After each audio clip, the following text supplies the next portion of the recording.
Good evening. We interrupt your regularly scheduled programming to bring you an update on the storm that is set to bury D.C.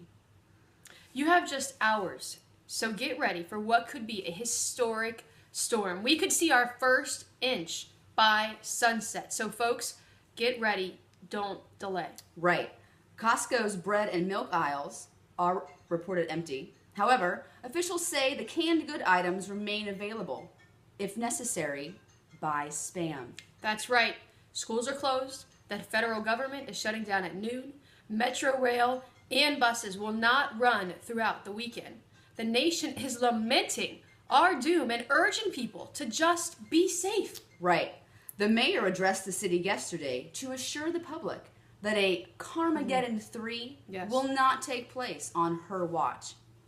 This comes right on the heels of the rush hour clipper that staggered the region on Wednesday, causing some an 8-hour commute home. Oh my goodness. The clipper was less than an inch of snow. Oh my goodness.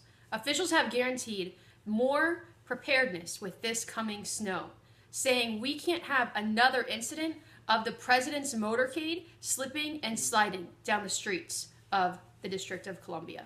A computer model has shown that the Capitol will be the bullseye for up to 30 inches of snow by Sunday. That would exceed the calamitous Knickerbocker storm of 1922. We can't make this stuff up, folks. In fact, let's take a look outside now.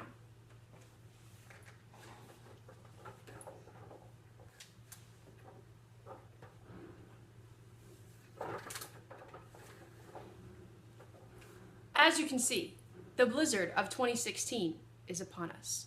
Everybody, let's stay safe. Be safe.